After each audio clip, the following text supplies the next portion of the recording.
Hey everyone, मैं हूँ आरती केसरवानी और आज हम लोग पढ़ेंगे general terms and middle terms in a binomial expansion.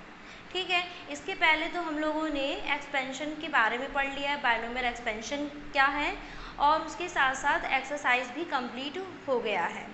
तो जनरल टर्म्स क्या होता है बायनोमियल में, ये हम आज जानेंगे। जनरल टर्म किसे कहेंगे और उसके कैसे क्वेश्चन सॉल्व होते हैं ये भी देखेंगे। तो सबसे पहले जनरल टर्म के बारे में बात कर रहे हैं।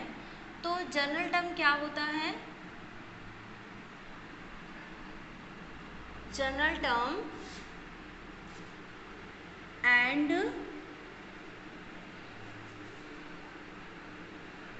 Middle terms in a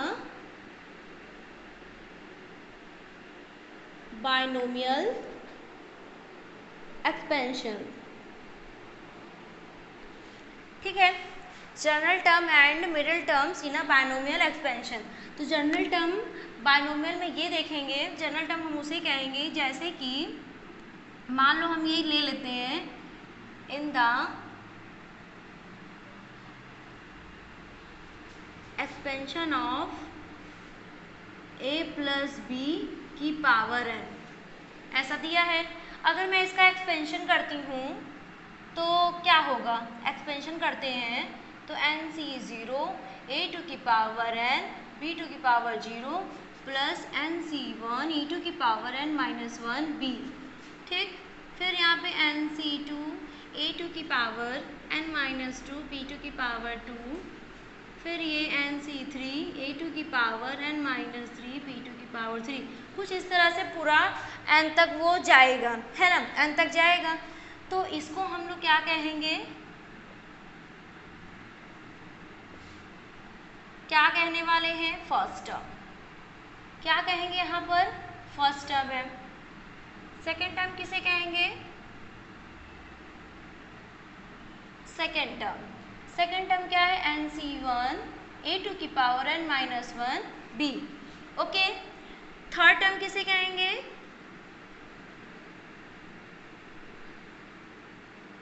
third term N C 2 A two की पावर n माइनस 2 बी की पावर 2।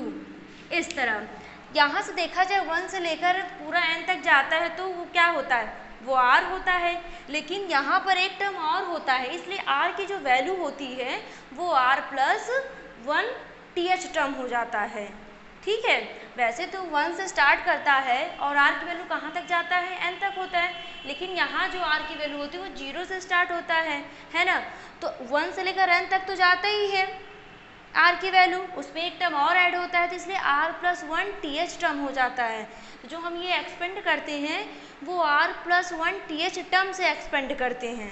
ठीक है, तो ये क्या है? फर्स्ट टर्म का मतलब होता है एन सी 0, सेकेंड टर्म का मतलब ये होता है, थर्ड टर्म का मतलब ये होता है। तो इसका मतलब ये क्या हो जाएगा? The r plus 1 th term is given by, ठीक है, इज गिवन बाई, क्या है यहाँ पर? N C R A two की power n minus R B two की पावर r हो जाएगा। ठीक है, ये आपका क्या हो जाएगा? N C R A two की power n minus R B two की पावर r हो जाएगा। फिर कहने का मतलब है कि r प्लस 1 th टर्म से ही तो ये r की वैल्यू एक्सपेंड होती है, मतलब r पूरा n तक जाता है, तो इसका जनरल टर्म यही तो बनेगा। यहाँ पे r होता है, r की वैल्यू कहाँ से शुरू होती है? 0 से, तो यहाँ पे इन दोनों का डिफरेंस होता है, डिफरेंस हो गया, जो यहाँ रहता है वो यहाँ रहता है। ये a और b बायनोमियल एक्सपेंशन से आते हैं, जो ये बायनोमियल दो टर्म होते हैं। ठीक है, इफ टी आर प्लस 1 को ही क्या कहते हैं? r प्लस 1 th टर्म कहेंगे। ठीक है, डिनोट करते हैं, क्या करते हैं? उसको डिनोट करते हैं।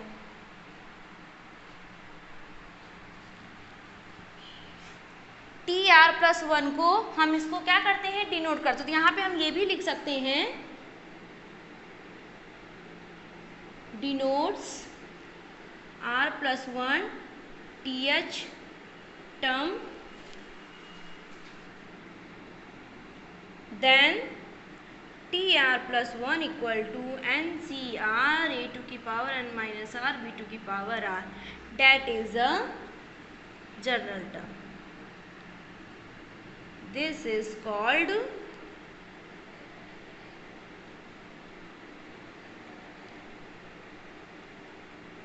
General term. इसी को कहेंगे जनरल टर्म। क्या कहेंगे इसको, जनरल टर्म कहेंगे। ये चीज़ तो हमने पहले भी सिखाया था जब हम बायनोमियल एक्सपेंशन सीख रहे थे तभी। तो यहाँ पर आर की प्लेस पर क्या था, वहाँ पर के था, है ना।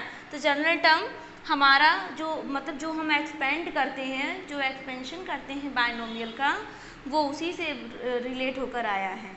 क्या होकर आया है, उसी से ये रिलेट होकर आया है। आर का मतलब होता है कितने टर्म, फोर्थ टर्म निकाल रहे हैं, फिफ्थ टर्म निकाल रहे हैं। कभी कभी क्या होता है, हम पूरा एक्सपेंड करते हैं। मान लो a प्लस बी की पावर 3 दिया है, तो टोटल नंबर ऑफ टर्म इसमें कितने आएंगे, 4 आएंगे। टोटल नंबर ऑफ टर्म कितने आएंगे इसमें, 4 आएंगे। तो जो वो 4 आएंगे, अगर उसे बोल दिया जाए कि जो ये दिया हुआ है, मैंने अभी क्या बोला, a प्लस बी की पावर मान लो यहाँ पर 3 है ना, तो इसमें टोटल नंबर ऑफ टर्म 4 आएंगे। मैं यहाँ पर कह रही हूँ कि थर्ड टर्म क्या होगा इसमें का, थर्ड टर्म का मतलब पूछ रहा है वो आर टर्म्स, है ना। थर्ड टर्म का मतलब वो आर टर्म ही पूछ रहा है, इसीलिए तो यहाँ पे लिखा गया है first term, second term, third term. ठीक, तो अब मुझे थर्ड टर्म बताने के लिए पूरा मुझे इसको एक्सपेंड करना पड़ेगा, तभी तो मैं बता पाऊँगी थर्ड टर्म में ये वाला आंसर आ रहा है। लेकिन जनरल टर्म से हम बहुत आसानी से बता सकते हैं, मुझे वो पूरा एक्सपेंड करने की ज़रूरत नहीं पड़ेगी। मुझे जो है बायनोमियल को पूरा एक्सपेंड करने की ज़रूरत नहीं पड़ेगी। फिफ्थ पूछ रहा है तो फिफ्थ टर्म बता देंगे, सिक्स्थ पूछ रहा है तो सिक्स्थ टर्म बता सकते हैं, सेवन्थ पूछ रहा है तो सेवेंथ टर्म बता सकते हैं। वो इन्हीं के बीच में ही आता है, जो हम एक्सपेंड करते हैं वो उन्हीं के बीच में ही आता है।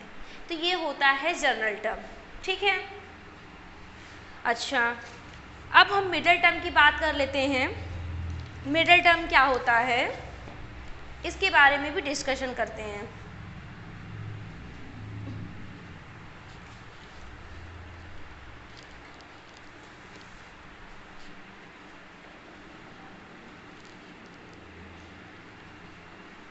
ओके,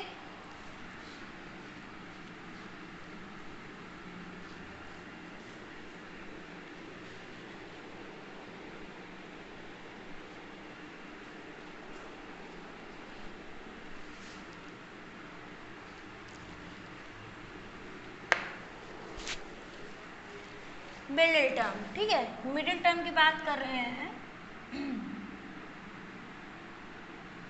जनरल टर्म तो हम लोग पढ़ लिए, मिडिल टर्म। अब मिडिल टर्म में क्या होता है, पहला पॉइंट है इफ n इज इवन, तो सो n प्लस 1 इज ऑड, है ना।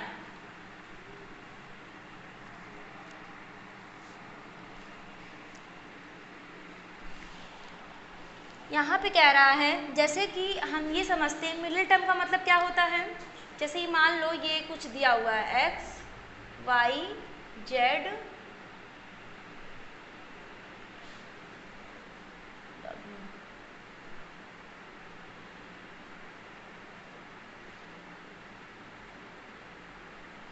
अब जैसे मान लो n क्या है यहाँ पर, n यहाँ पर क्या है, मान लो यहाँ पर मान लो ये ले लिए 1 2 3 4 5। जब ऑड नंबर होता है तो उसमें मिडिल टर्म कितने होते हैं, 1 होते हैं। जब ऑड नंबर होता है तो मिडिल टर्म कितने होते हैं, 1 होते हैं। मतलब जो z है, z is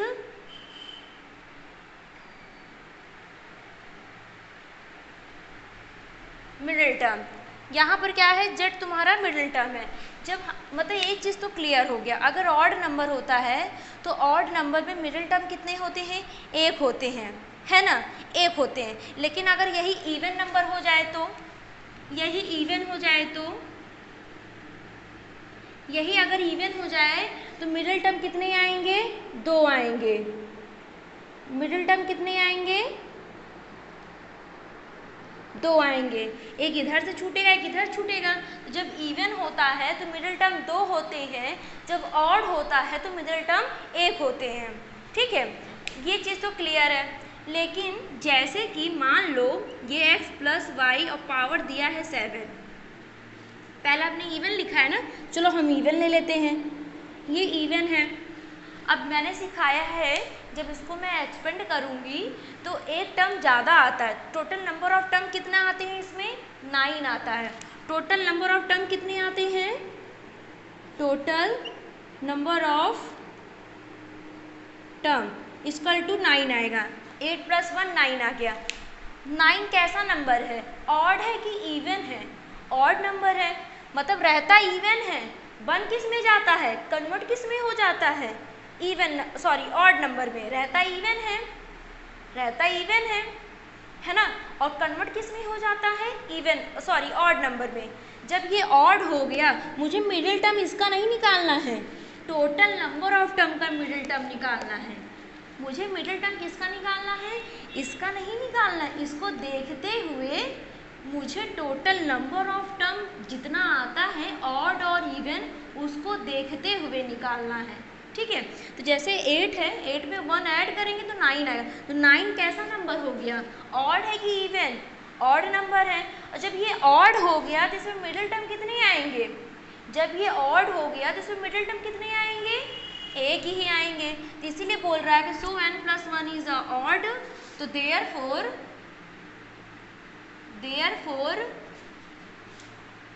n + 1 th term. ठीक है, n + 1 बाई th टर्म हो गया। अब इसका एक एग्जाम्पल भी देख लेते हैं।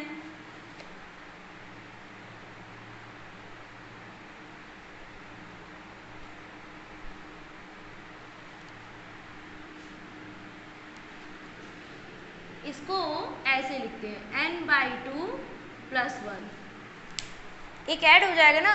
इवन नंबर मान लो यहाँ पर कितना है, 8 है, तो यहाँ 8 रखेंगे, डिवाइडेड बाई 2 4 आएगा, 4 + 1 फिफ्थ टर्म आएगा।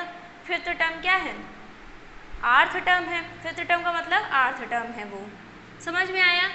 मेरा सिंपल सा बस ये कहना है, अगर एक्सपेंशन में पावर जो है, पॉजिटिव पावर इवन है, तो वो ऑड बन जाएगा। जब वो ऑड बन जाएगा तो उसके अकॉर्डिंग मिडिल टर्म निकालेंगे। ठीक है, उसके अकॉर्डिंग मिडिल टर्म निकालेंगे। चलो नेक्स्ट देखते हैं, नेक्स्ट क्या है, इसका एक एग्जांपल देख लेते हैं।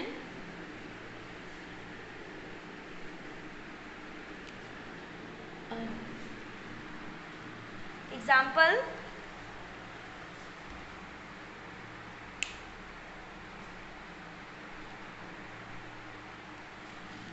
मान लो ये एग्जांपल है, x + 2y⁴ है, और इसका मुझे क्या निकालना है, मिडिल टर्म निकालना है।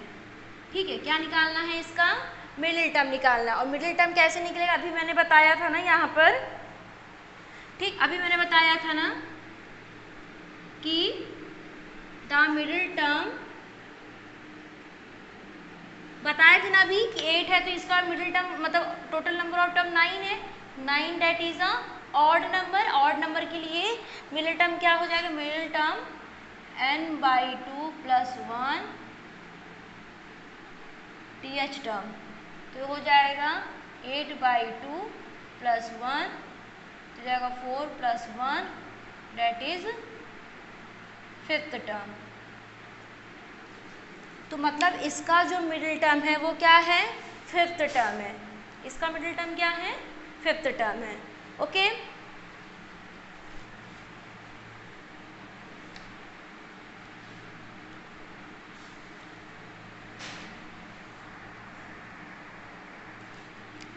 अब नेक्स्ट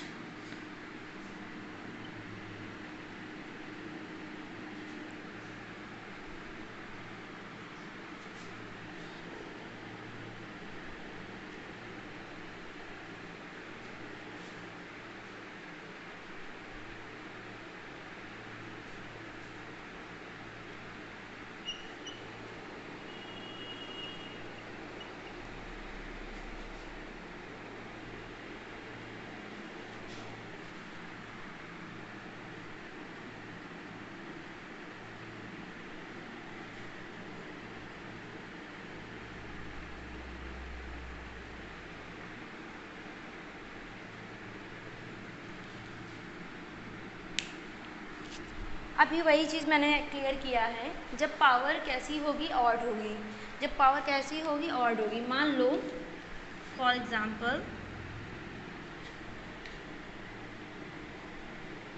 यहाँ पे पावर ऑड है, 7 है, इसका टोटल नंबर ऑफ टर्म कितने आएंगे, 8 आएंगे।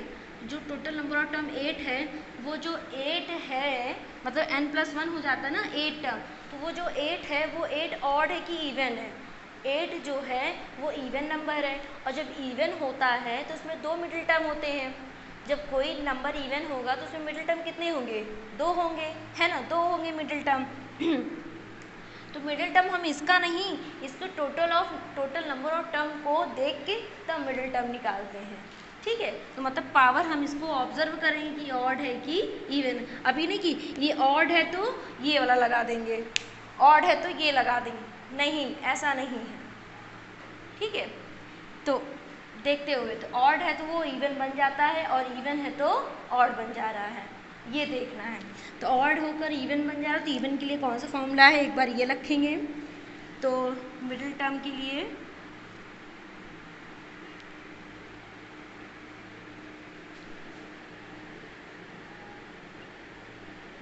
The middle term is 7 + 1/2 th and +1/th +1। तो यहाँ कितना हो जाएगा, 7 + 1 8, मतलब यहाँ 4th टर्म आएगा और यहाँ पर 5th टर्म आएगा।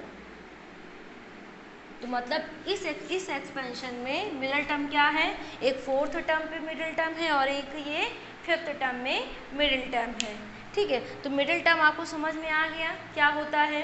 अगर ऑड है तो वो इवन बन जाएगा, तो इवन वाला फॉर्मूला लगाएंगे। अगर वो इवन है तो ऑड बन जाएगा, तो ऑड वाला फॉर्मूला लगाएंगे। समझ में आया? ओके, चलो एक नेक्स्ट टॉपिक है इन द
जैसे हम लोगों ने जनरल टर्म निकाला, मिडिल टर्म निकाला बाइनोमियल एक्सपेंशन का, सेम उसी की तरह अब ये क्या है, मतलब लास्ट से लेकर बिगिनिंग तक का टर्म निकालने का ये फॉर्मूला है।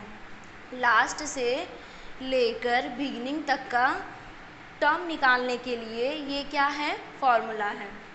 In the binomial expansion x plus A whole power n rth term from the end, जो आर्थ टर्म है पूरा एंड तक जाएगा, और एंड तक जाता है तो क्या होगा, n प्लस 1 है ना। आर्थ टर्म क्या है, rth term from the end, nth term तक जाएगा, nth term from the beginning, from the beginning, beginning के लिए क्या है, n plus 1 minus R plus 1, ये फॉर्मूला है। ठीक है, एंड से लेकर बिगिनिंग तक का टर्म निकालने के लिए ये फॉर्मूला है, इसको आप लोग रट लो, चाहे ये। n का मतलब नंबर ऑफ टर्म्स जो दिया रहता है, r का मतलब जो टर्म क्वेश्चन में बोलेगा, कैसे यूज़ करना है मैं इसको सिखाती हूँ। और ये 2 तो रहेगा ही, ठीक है, ये 2 तो रहेगा ही। तो तीन चीज़ हम लोग सीख लिए, general term, middle term, odd even वाला, और एंड से लेकर बिगिनिंग तक का टर्म निकालने का फॉर्मूला सीख लिए हैं। ठीक है, अब क्या सीखते हैं, कुछ कोफिशिएंट्स वगैरह, क्या कुछ एग्जांपल्स वगैरह कर लेते हैं।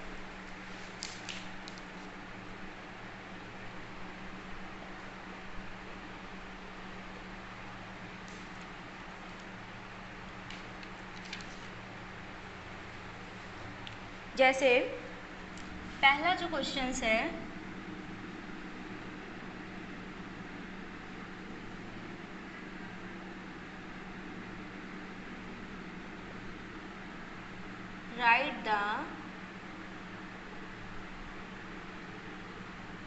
write the general term in the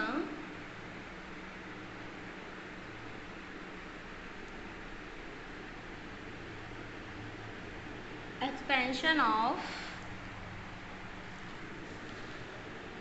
x square minus Y की पावर 6। इसमें साफ साफ बोल रहा है कि जनरल टर्म निकालना है, इस एक्सपेंशन का क्या निकालना है, जनरल टर्म निकालना है। तो फर्स्ट ऑफ ऑल हम लोग को दिमाग में क्या आना चाहिए कि जनरल टर्म का फॉर्मूला क्या होता है। ठीक है, जनरल टर्म का फॉर्मूला क्या होता है वो देखते हैं।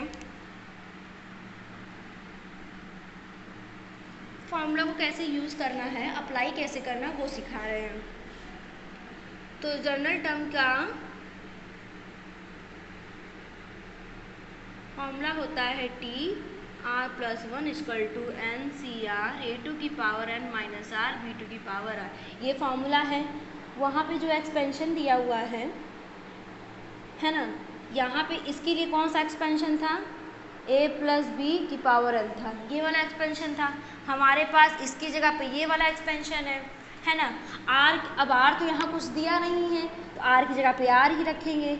यहाँ पर T R plus 1 equal to N की जगह पे क्या है 6 है, आर की जगह पे आर है, ए के प्लेस पे कर क्या है एक्स स्क्वायर है 6 माइनस आर, और बी के प्लेस पर क्या है माइनस वाई और ये आर। इसको अरेंज कर लेते हैं, ये कितना हो जाएगा, ये हो जाएगा 12 और माइनस 2r, ये माइनस 1 की पावर r, ये हो जाएगा y की पावर r। तो माइनस 1 की पावर r ऐसे बाहर कर दो और इसको लिख दो x2 की पावर 12 और माइनस 2r y की पावर r। ये आपका जनरल टर्म आ गया। जनरल टर्म ऐसे ही निकालना है। ये आपका फर्स्ट क्वेश्चन है, जनरल टर्म कैसे निकालना है, ऐसे ही निकालना है। ठीक है, एक्सपेंशन आपको दिया रहेगा, जब r की वैल्यू नहीं दी रहेगी तो हम इसी r को यूज़ करेंगे जनरल टर्म के लिए। Okay, next question.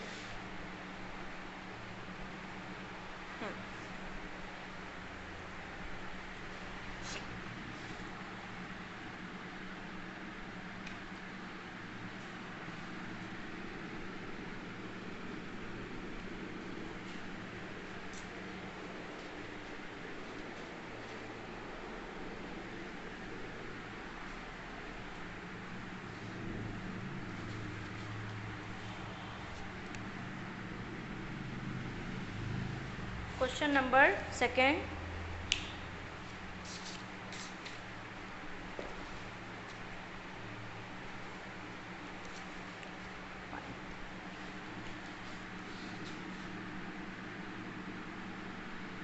find the 10th term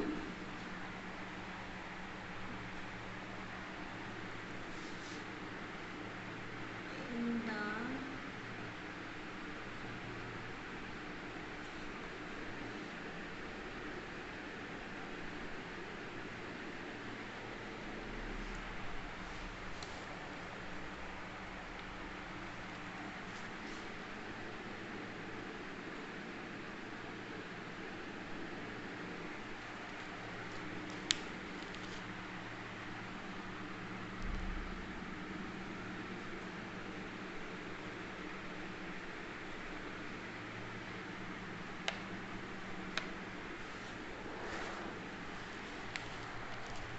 यहाँ क्वेश्चन है फाइंड द 10th टर्म।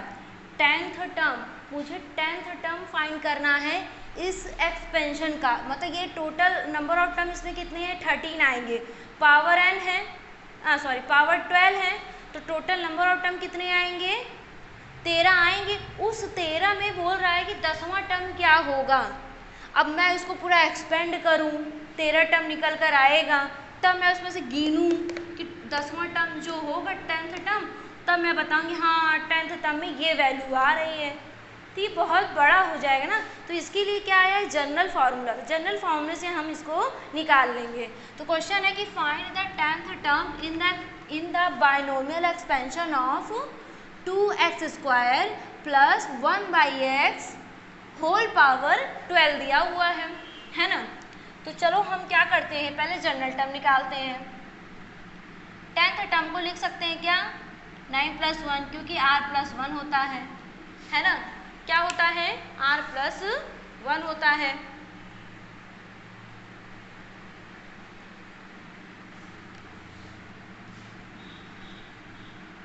तो ये हो जाएगा, n की वैल्यू क्या है यहाँ पर 12 और r की वैल्यू क्या है यहाँ पर 9, 2x² होल पावर 12 - 9 1/x की पावर 9। बोलो क्लियर है। 12c9 2x² 12 - 9 1/x 9।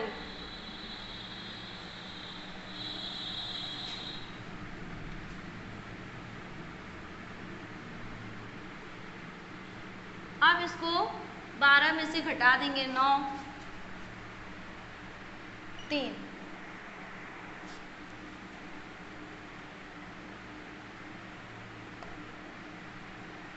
ये हो जाएगा x² की power 9,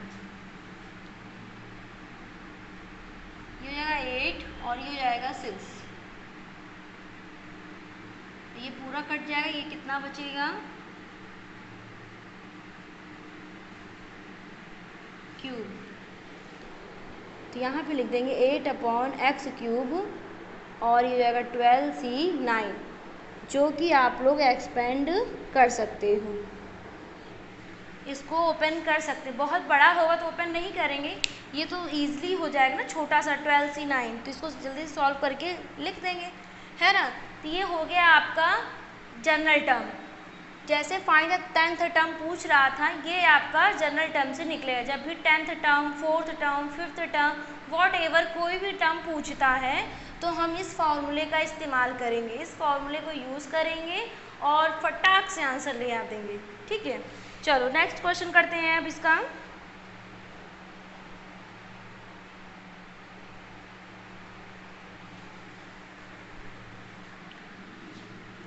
find 9th term in the expansion of, यहाँ पर हो जाएगा 9th term in the expansion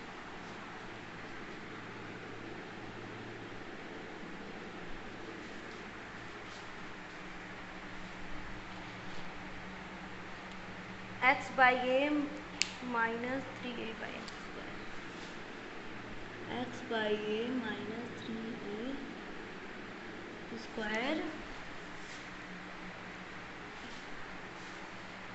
power 12।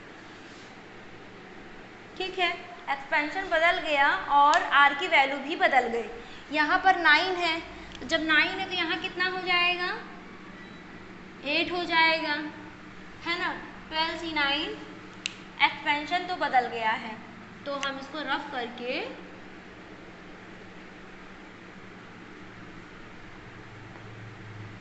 r+1 term in the binomial expansion of a + b की पावर n, उसी से ये ब्रेक होगा। यहाँ कितना हो जाएगा 8 और ये हो जाएगा x/a की पावर 12 - 8 -3a/x², 8, ठीक है। ये हो जाएगा 12c8 x/a, यहाँ कितना 4, और पावर यहाँ पे देखो इवन है तो यहाँ माइनस तो आएगा नहीं, तो ये हो जाएगा 3 की पावर 8 a की पावर 8 और यहाँ हो जाएगा 16।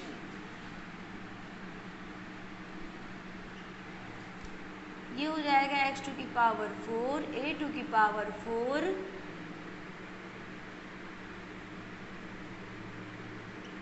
ये पूरा कैंसिल, ये भी पूरा कैंसिल, तो 3 की पावर 8 और a की पावर 4 और x की पावर 12, इसको हम बाहर लिख देते हैं और 12c8 को हम सॉल्व कर लेंगे। हम नहीं, आप सॉल्व करेंगे, ठीक है, आप सॉल्व करेंगे एनसीआर वाले फॉर्मूला से, ठीक है। तो फाइनली आपको जनरल टर्म यूज़ करने आ गया। इस पर मैंने 3 क्वेश्चन कराया है। फर्स्ट क्वेश्चन में क्या था, आर की वैल्यू नहीं दी थी, तो जनरल टर्म वही हो जाएगा आर जो है ना।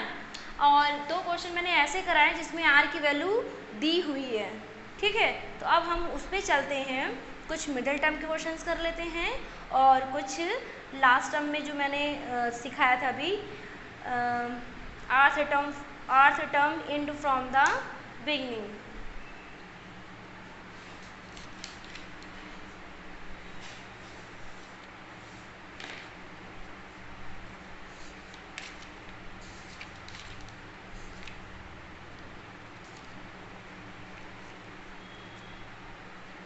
चलिए मिडिल टर्म भी कुछ कर लेते हैं।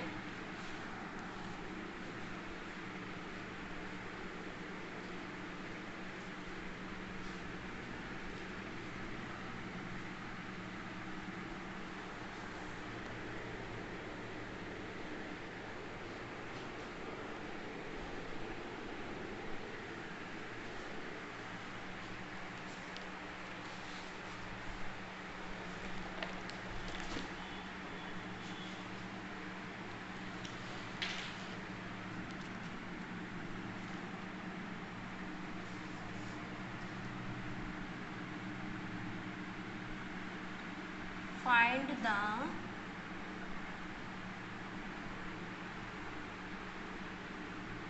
middle term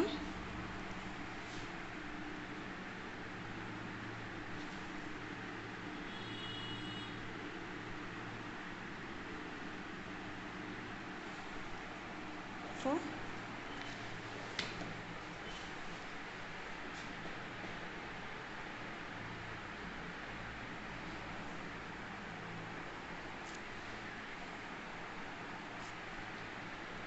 upon 2x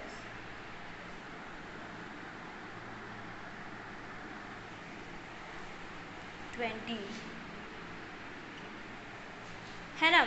ये आपका क्वेश्चन है, मिडिल टर्म इसमें निकालना है।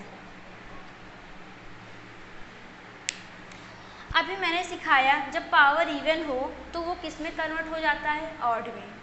जब पावर इवन हो तो कन्वर्ट किस में हो गया, ऑड में। जब ये ऑड हो गया तो मिडिल टर्म क्या होता है, ऑड का। मिडिल टर्म क्या होता है, ऑड का। तो हम कैसे देखेंगे इसको,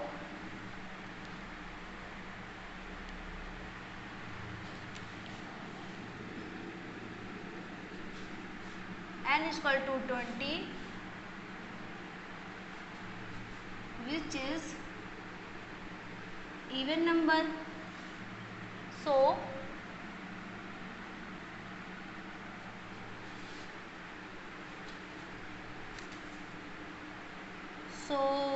लिख सकते हैं n+1, मतलब 20 + 1 कितना हो जाएगा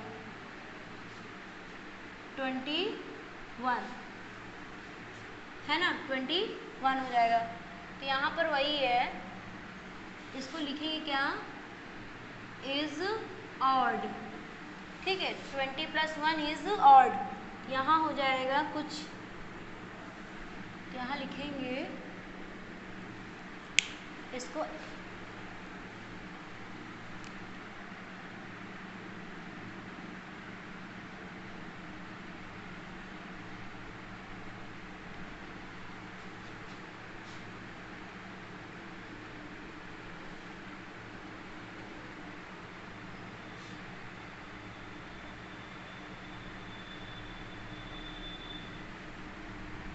कितना हो जाएगा 11th टर्म, 11th टर्म। अब देखो यहाँ पर मिडिल टर्म का सिर्फ इतना ही रोल था, हमें बस पहचानना रहता है कि आर की वैल्यू कैसी आएगी, है ना। तो अब बस हमें यहाँ पे देखना ऑड इवन है, तो इवन होने की वजह से ये ऑड में कन्वर्ट हो गया, तो ऑड वाला फॉर्मूला लगा दिए हम। तो ऑड जब होता है तो उसमें मिडिल टर्म एक ही आता है ना। मिडिल टर्म कितने आता है, एक ही आता है, देखो, है ना, एक ही आता है। तो 11th टर्म पूछ रहा है, मतलब 20 टर्म दिया हुआ है, 20 दिया हुआ है नंबर ऑफ टर्म्स, तो उसमें एक ऐड होकर आता है ना, टोटल नंबर ऑफ टर्म कितने होते हैं 21 होते हैं। उस 21 में से 11th टर्म क्या होगा पूछ रहा है, उस 20 में से 11 टर्म क्या होगा। तो हम जनरल फॉर्मूले से निकालेंगे, यहाँ के बाद सिर्फ वही प्रोसेस करना है जो अभी तक हम करते आ रहे थे। अभी इसके पहले 10th टर्म पूछ रहा था, 9th टर्म पूछा था, तो ऐसे ही तो दिया था, ये क्वेश्चन वैसे ही है ना, बस जोड़ क्या दिया है मिडिल टर्म, बाकी का काम तो वैसे ही करना है जो अभी क्वेश्चन कर आए। तो 11 टर्म को कैसे सॉल्व करेंगे, है ना, r+1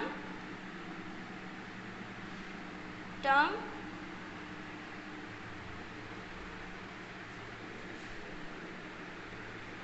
बायनोमियल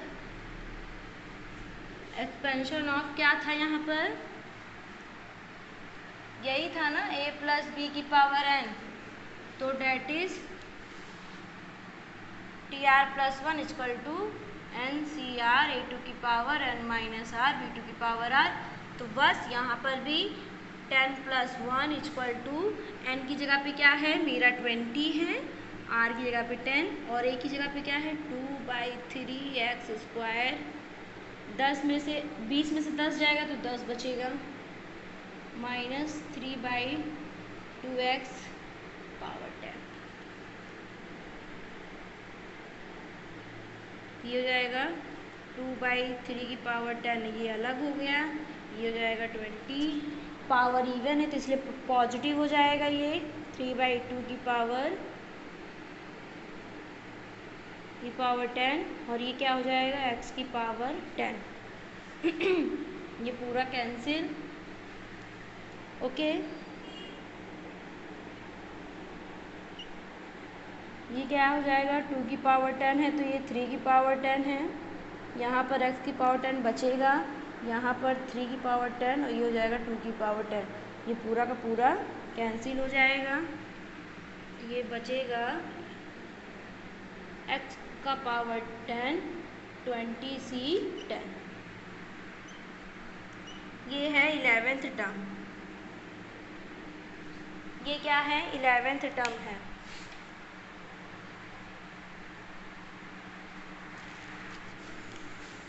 यही आपका आंसर है, पता चल गया मिडिल टर्म कैसे निकालते हैं। एक और क्वेश्चंस करते हैं इसके, और एक ऑड पर करते हैं, है ना। ये इवन वाला हो गया था, पावर जब इवन दी थी, अब जब पावर ऑड दिया रहेगा तो कैसे सॉल्व हो उस पर करते हैं।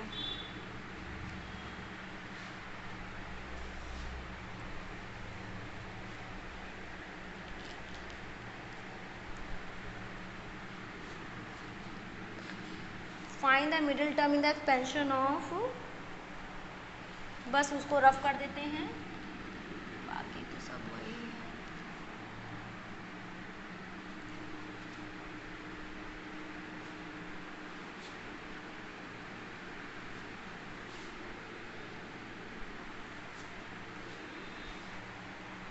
3x माइनस 2/6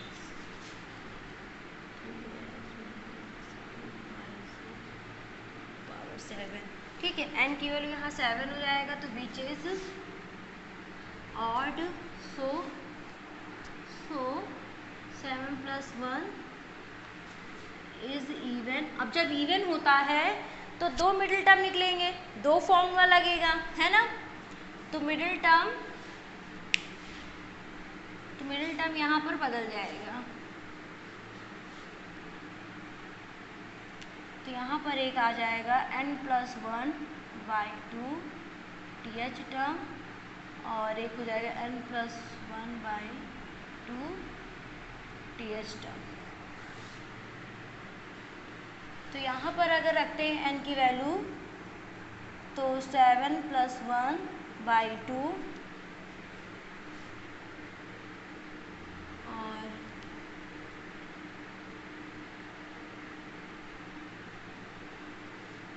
ये कितना आएगा 8, मतलब यहाँ 4th टर्म आएगा, तो यहाँ पर 5th टर्म आएगा, है ना, 2 टर्म आएगा। एक बार 4 मतलब ये पूछ रहा है जब ये वाला एक्सपेंशन दिया रहेगा 3x minus x³ / 6 whole power 7, अगर ये एक्सपेंशन दिया रहेगा और इसको खोलेंगे तो टोटल नंबर ऑफ टर्म कितने आएंगे, 8 आएंगे। उस 8 टर्म में 4th टर्म 5th टर्म पूछ रहा है, 4th टर्म में क्या वैल्यू है, 5th टर्म में क्या वैल्यू है, वो निकालना है। तो हम जनरल टर्म से निकाल लेंगे, इतना खोलने की हमको ज़रूरत ही नहीं है ना। चलो यहाँ पे ये फॉर्मूला है, तो यहाँ क्या लिख देंगे, 4th है ना, तो यहाँ 3 + 1। ठीक है, ये पूरा रफ कर देते हैं।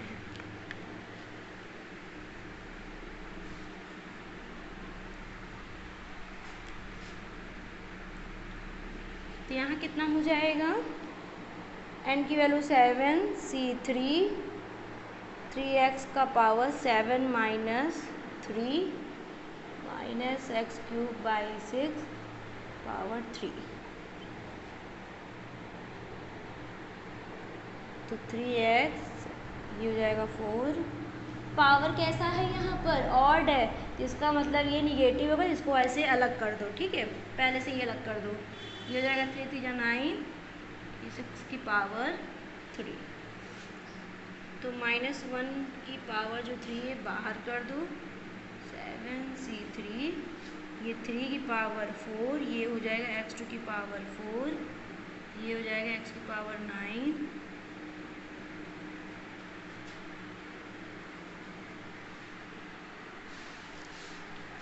यहाँ पर आ जाएगा। ठीक है, यहाँ पर माइनस ऐसे लगा दो, क्या कर दें, यहाँ पर माइनस लगा देंगे, है ना। और 13 x की पावर 13 7c3 और 3 की पावर 4 है, मीन्स 81।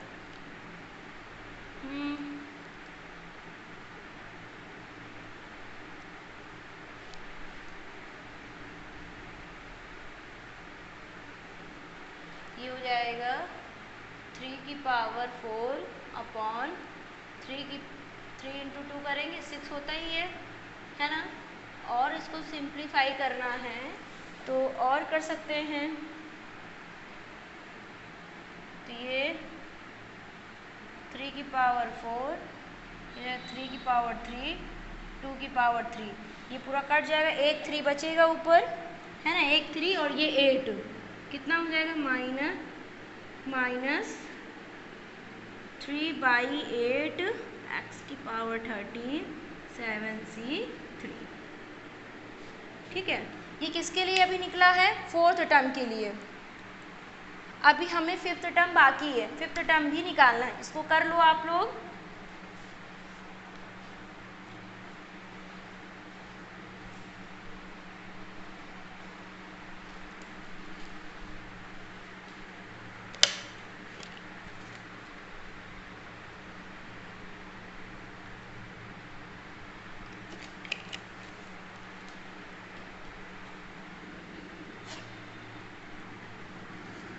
हो गया होगा।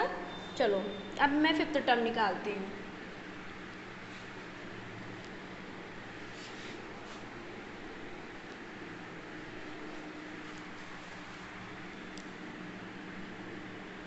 फिफ्थ टर्म मतलब 4 + 1 एन की वैल्यू क्या है यहाँ पर 7 C4 3x की पावर 7 में से 4 गया ये 3 minus x³ / 6 power 4 power even है इसलिए यहाँ पॉजिटिव हो जाएगा 3 की पावर 3 ये x³ ये आएगा 4 3 या 12 6 की पावर 4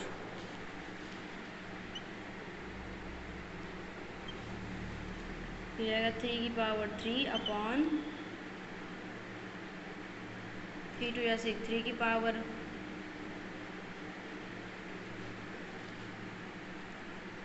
7 C4 3 की पावर 3 3 2 या 6 होता है 3 की पावर 3 ओहो सॉरी 4 हो जाएगा और 2 की पावर 4 ये पूरा कैंसिल और ये 2 की पावर 4 है ठीक है कंफ्यूज नहीं होना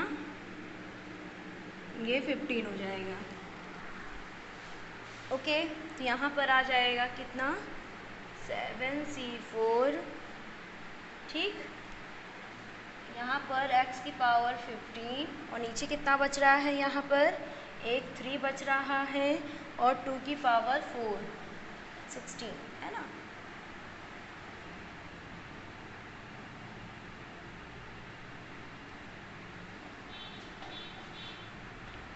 ये x की पावर 15 16 3 जा 48 7 C4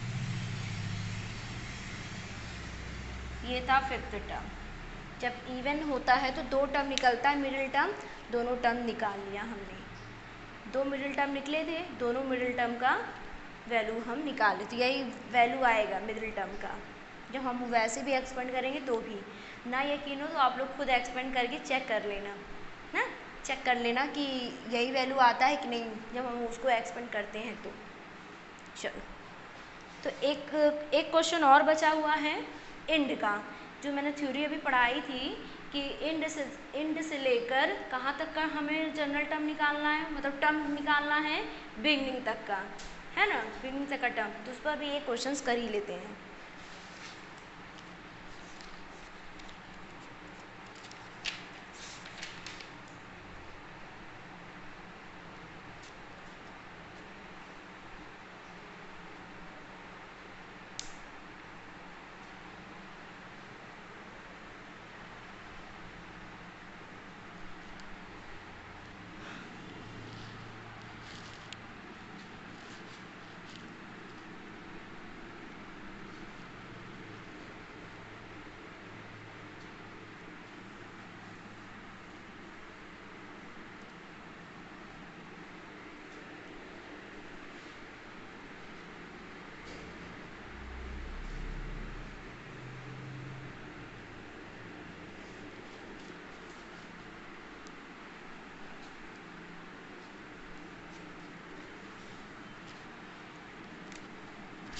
find fourth term from the end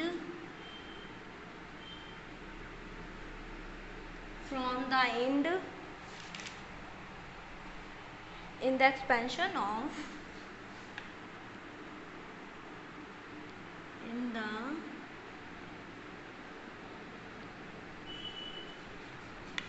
expansion of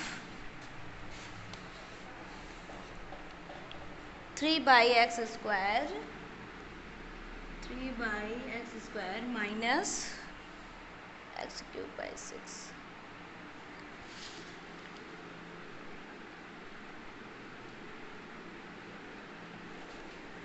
ठीक है अभी मैंने यही स्टेटमेंट लिखवाया था आप लोग मतलब मैच करिए ये स्टेटमेंट पूरा यही लिखवाया था आर्थ टर्म फ्रॉम द एंड यही लिखवाए थे है ना और फॉर्मूला क्या था वहाँ पर फॉर्मूला क्या था n minus R plus 2 th term from the beginning यही लिखवाया था है ना तो यहाँ पर भी यही होगा तो जैसे ही कहीं पे क्वेश्चन आपको दिख जाए फ्रॉम द एंड और जैसे ही एंड दिख जाए और एंड का फॉर्मूला होता है n minus R plus 2 th term ये वाला फॉर्मूला लगाकर सॉल्व करेंगे ठीक है तो सो यहाँ पर क्या करने वाली हूँ मैं, सो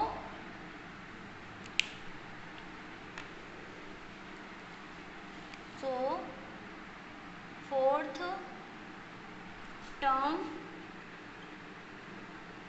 फ्रॉम द एंड करते हैं तो क्या होगा, n-r+2 th term from the beginning,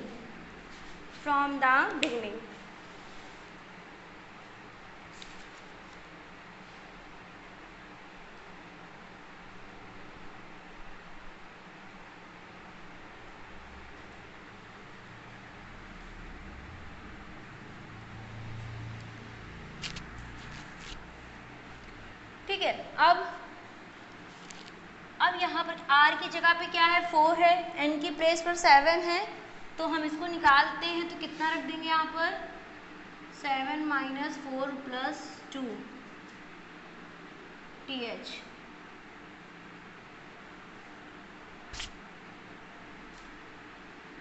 fifth term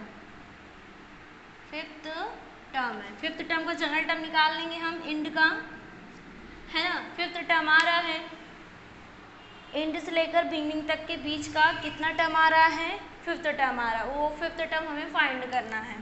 तो इसको लिखेंगे 4 + 1 और इक्वल टू n की जगह पे 7 c4 3/x², 7 में से 4 गया तो ये 3 - x³/6, ये हो जाएगा 4।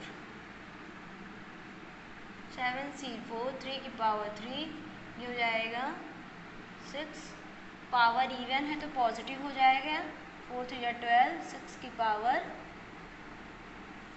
4, ये कट जाएगा 6, और यहाँ पर 3 की पावर 4, 3 2 या 6, ये कट जाएगा 6 की x की पावर 6, यहाँ 3, यहाँ पर 16, 7 c4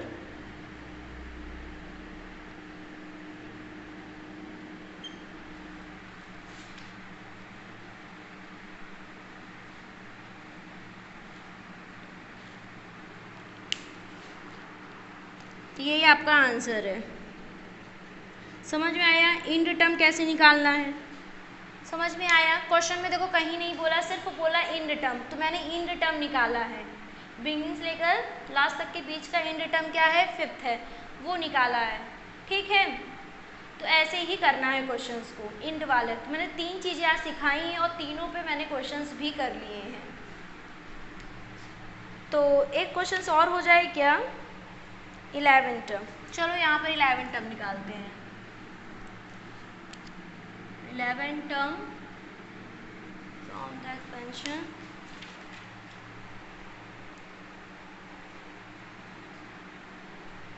to X minus 1/x²,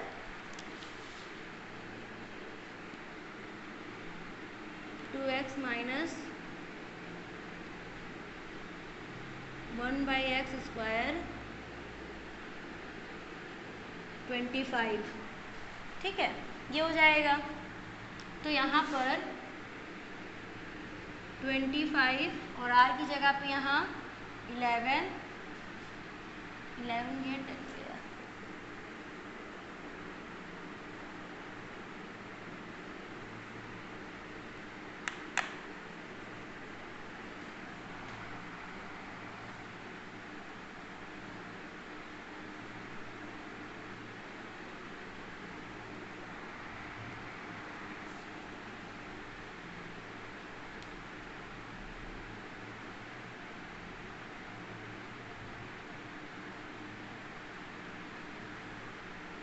ठीक है। 16 टर्म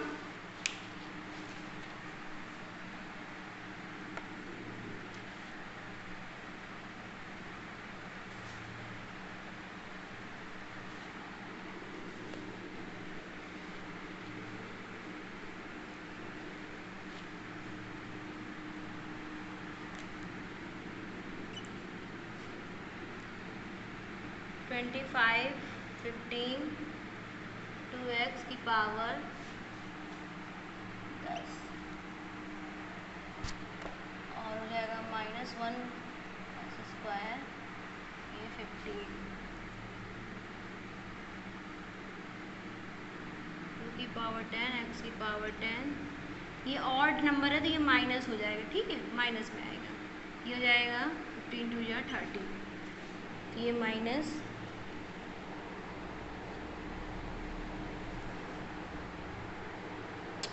कट कर देंगे तो 2 की पावर 10, यहाँ बचेगा x की पावर 20, 2 की पावर 10।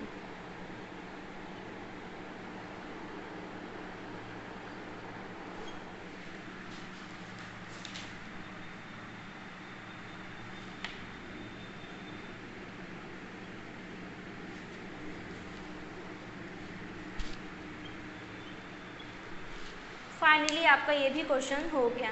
तो आपको ये समझ में आया होगा कि इंड वाले फार्मूले को कैसे यूज़ करना है, मिडिल वाले फार्मूले को भी कैसे यूज़ करना है और जनरल वाले फार्मूले। एक तरफ से देखा जाए मिडिल हो या फिर इंड हो, वॉट एवर कोई भी चीज़ पूछ रहा है, लेकिन क्वेश्चन में सबसे पहले हम क्या अप्लाई कर रहे हैं, जनरल फार्मूला। तो इसका मतलब है कि जो बाइनोमियल है वो पूरा का पूरा क्वेश्चन किस पे बेस्ड होता है, जनरल फार्मूला पे। हम कोई भी क्वेश्चन, मतलब हम लोग को कोई भी क्वेश्चन दिया हो बाइनोमियल, कुछ भी पूछ रहा हो, फर्स्ट ऑफ ऑल हम लोग क्या करने वाले हैं, जनरल फार्मूला का यूज़, है ना। इसका मतलब बेसिक जो सोल्यूशन है बाइनोमियल का, स्टार्टिंग है वो जनरल फार्मूला है। जिसको जनरल फार्मूला एक्सपेंड करने आता है, लगाने आता है, वो क्या कर लेगा, वो सॉल्व कर लेगा, वो फिर मिडिल टर्म भी निकाल लेगा और इंड वाले टर्म भी, क्योंकि मिडिल टर्म निकालने के बाद भी जनरल फार्मूला यूज़ हो रहा है, इंड टर्म निकालने के बाद भी जनरल फार्मूला यूज़ हो रहा है, तो जनरल फार्मूला बहुत ज़्यादा यूज़ हो रहा है, ठीक है। तो इसको याद रखना है और इस पर ढेर सारा क्वेश्चंस करना है, ठीक है। तो कल हम जो पढ़ने वाले हैं वो independent of variable of x पढ़ेंगे और कुछ कोफिशिएंट्स के बारे में पढ़ेंगे। तो 2 टॉपिक और बचा है, वो भी कल हम लोग ख़त्म कर लेंगे, ठीक है। ओके, आज के लिए बस इतना ही, थैंक यू।